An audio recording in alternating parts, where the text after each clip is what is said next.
యేసుక్రీస్తు ప్రభువారు సిలువలో వేలాడుతూ మొదటిగా పలికిన మాట ఏంటంటే, తండ్రి వీరేమి చేయుచున్నారో వీరు ఎరుగరు కనుక వీరిని క్షమించుము. లూకాసు వార్త 23వ అధ్యాయము 34వ వచనంలో ఈ మాట చాలా స్పష్టంగా రాయబడింది.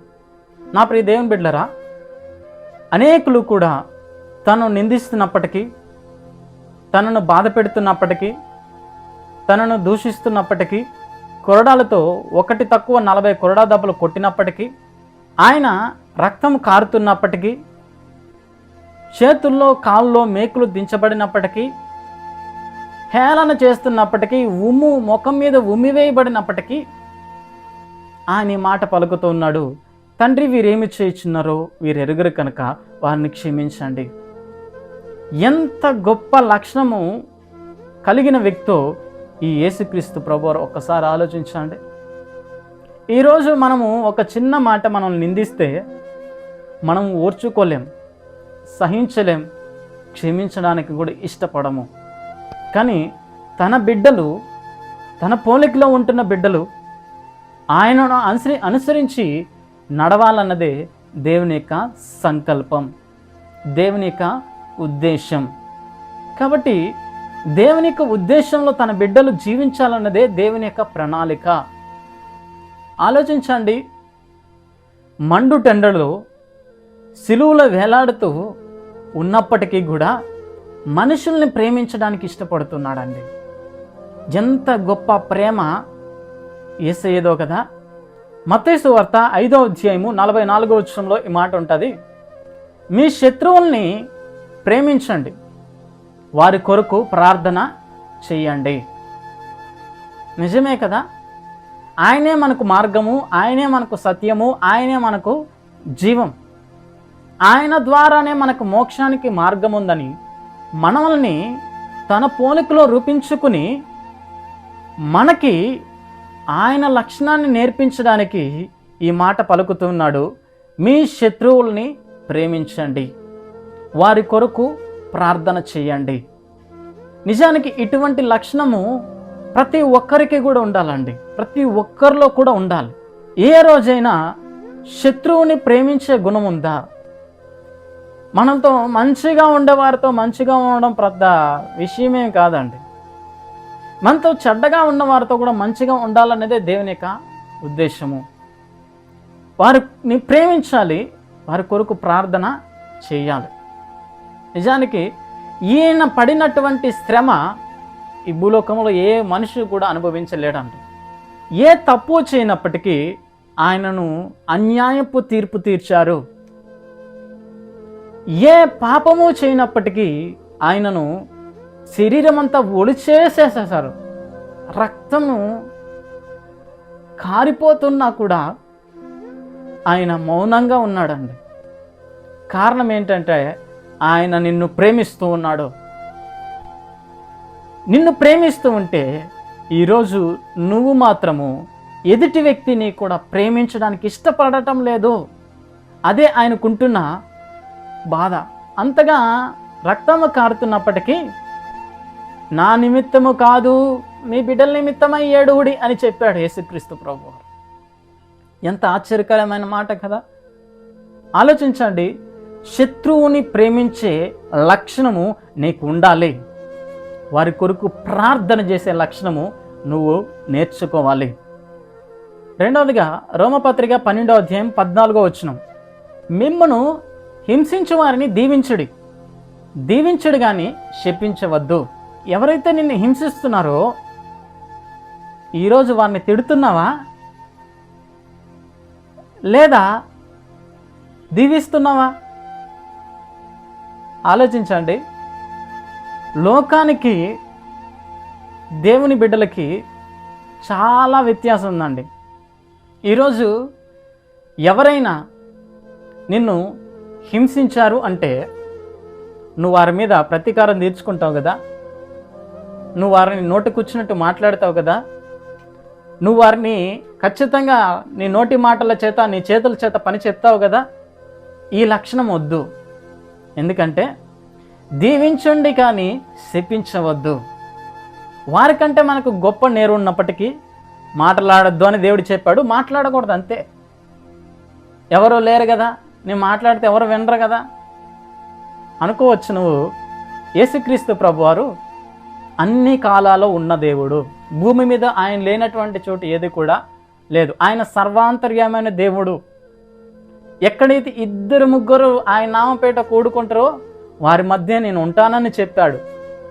కాబట్టి మన నోటి వంటి వచ్చినటువంటి ప్రతి మాట కూడా ఆశీర్వాదకరంగా ఉండాలే కానీ ఒక వ్యక్తిని నిందించే రీతిగా, ఒక వ్యక్తిని దూషించే రీతిగా, ఒక వ్యక్తిని శపించే రీతిగా ఉండకూడదని దేవుడు తన బిడ్డలకి ఈ లక్షణాన్ని నేర్పించాలని ఉద్దేశిస్తూ ఉన్నాడు.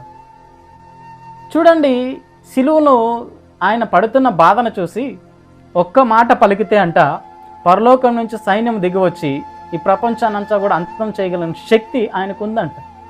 కానీ పల్లెత్తి మాట అయినా కూడా ఆయన పలకలేదండి. కారణం ఏంటంటే వారు బాగుండాలని, వాళ్ళు రక్షింపబడాలని, వారు దేవునిలో సత్యాన్ని తెలుసుకోవాలని, దేవుని చెంతకు చేరాలని దైవ కుమారుడుగా యేసుక్రీస్తు ప్రభువారు ఈ లోకంలో శ్రమలను, బాధను, హింసను అనుభవించాడు. 18వ వచనం, సౌఖ్యమైతే మీకు చేతనైనంత మట్టుకు సమస్త మనుషులతోనూ సమాధానముగా ఉండుడి. అందరితో కూడా ఎలాగుండాలి? సమాధానంగా ఉండాలి. ఉంటున్నావా? సమాధానంగా ఉండవాలని దేవుని యొక్క చిత్తం అండి. ఈరోజు మనం మాట్లాడితే ప్రతి మాట కూడా ఎదుటి వ్యక్తిని బాధపరిచే రీతిగా ఉంటుంది కదా, నిందించే రీతిగా ఉంటుంది కదా, హింసించే రీతిగా ఉంటుంది కదా. ఇది మనకు ఉండకూడదండి.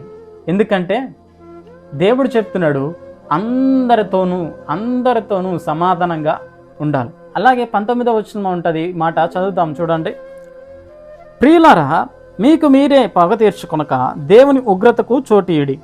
పగ తీర్చుకొనుట నా పని, నేనే ప్రతిఫలమునిత్తును అని ప్రభువు చెప్పుచున్నాడు అని వ్రాయబడి ఉన్నది. నా ప్రియదేవం బిడ్డలారా, ఈరోజు ఒక మనిషి నిన్ను నిందిస్తే దేవునికి అప్పగించు.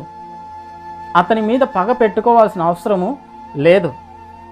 ఎందుకంటే దేవుడు ఎల్లప్పుడూ కూడా తన బిడ్డలు యొక్క యోగక్షేమాల గురించి ఆలోచిస్తాడండి. ఈరోజు నీ బిడ్డకి మంచి మార్గం నేర్పిస్తావా, చెడ్డ మార్గం నేర్పిస్తావా? ఈరోజు చాలామంది తల్లిదండ్రులు ఏం చేస్తున్నారంటే, తన బిడ్డ ఒకరిని కొట్టేసి వచ్చాడనుకో, అబ్బా నువ్వు మంచివాడరా అంటారు. అదే ఒక బిడ్డ తన్నులు తినేసి వచ్చాడనుకో, సిగ్గులేనోడా, నువ్వేం మనిషిరా, పక్కనోడి దగ్గర దెబ్బలు తినేసి వస్తావు, వాడిని కొట్టకూడదా అని నేర్పించే తల్లిదండ్రులు ఈరోజు ఉన్నారు. కానీ దైవ లక్షణము కలిగిన యేసుక్రీస్తు ప్రభువారు చెప్తున్న మాట ఏంటంటే, మీరు పగ తీర్చుకోవద్దు, పగ తీర్చుకొనుట నా పని అని దేవుడు సెలవిస్తూ ఉన్నాడు. ఈ మంచి లక్షణాన్ని మనం జీవితంలో కానీ అవలంబించి నడుచుకుంటే సమాజం అంతా కూడా మంచిగానే ఉంటుంది. ప్రపంచం అంతా కూడా శాంతి, నెమ్మది, సమాధానాలు కలిగి ఉండగలుగుతాయి. కానీ ఈరోజు అతి ఘోరమైన పరిస్థితులు గుండా ఈరోజు సమాజం ఎందుకు అలా తయారవుతుందంటే, మంచిని బోధించేవాడు లేకపోతే మంచిని గ్రహించే నాదుడు ఈ లోకంలో ఎవడు కూడా లేడు. కాబట్టి నా ప్రియ దేవుని బిడ్డలారా, నేనే ప్రతిఫలం ఇస్తాను, పగ తీర్చుకొనుట నా వంతు అని దేవుడు సెలవిస్తూ ఉన్నాడు. మరొక విషయం మనం తెలుసుకోవాల్సిన విషయం ఏంటంటే, మీరు క్షమించిన ఎడల మీరు క్షమించబడతారు. అవునండి, మనము తెలుసో తెలియకో పాపాలు చేశాం, లోకానికి బానిసలయ్యాం, పాపములో మునిగిపోయి శరీరాశ, నేత్రాశ, జీవపు డమ్మము కలిగి దేవుని యొక్క సత్యాన్ని తెలుసుకొనక అసత్యంలో జీవిస్తూ మనము నాశనకరమైన జీవితం అనుభవిస్తున్నప్పుడు ఎవరో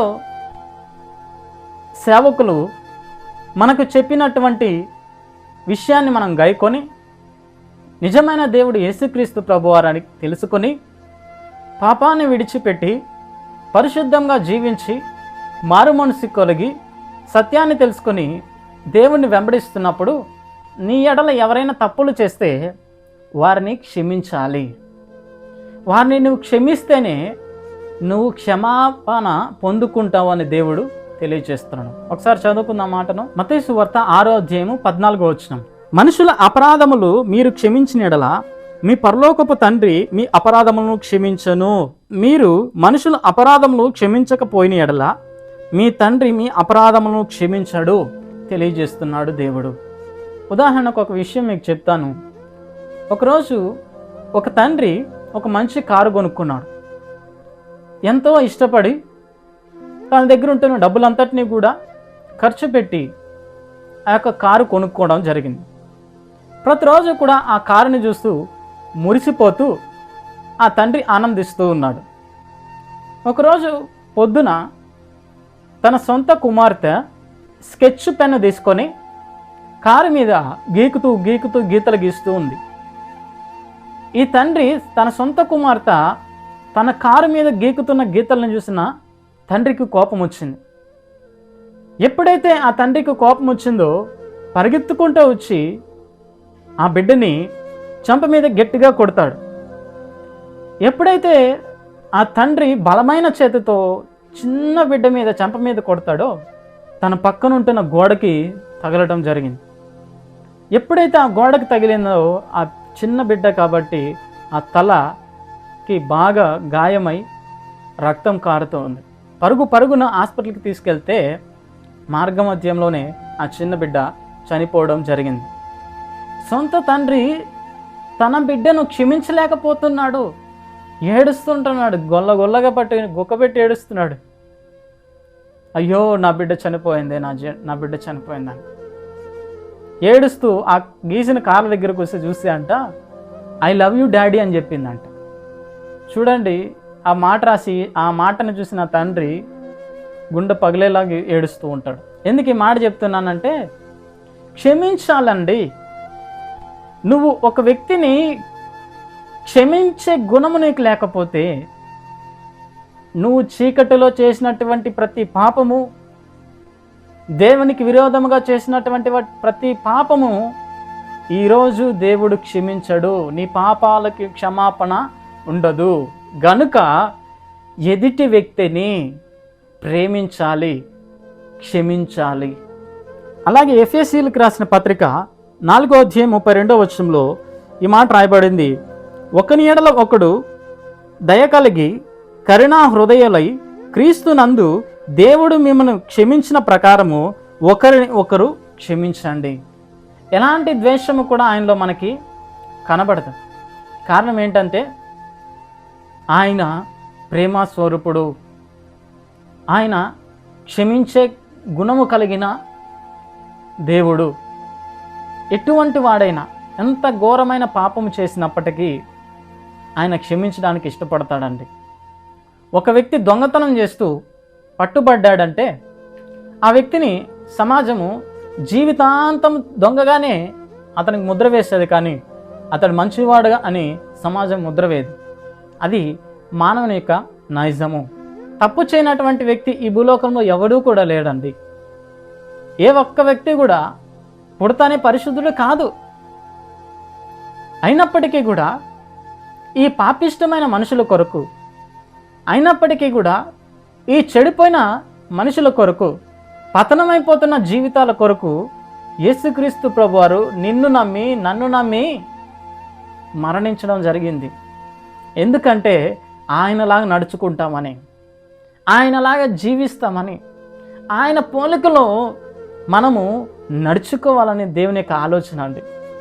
అందుకని రోమపత్రిక మాట ఉంటుంది 8వ అయితే దేవుడు మన ఎడల తన ప్రేమను వెల్లడిపరిచి ఉన్నాడు. ఎట్లనగా మనం ఇంకనూ పాపులై ఉండగానే క్రీస్తు మన కొరకు చనిపోయెను.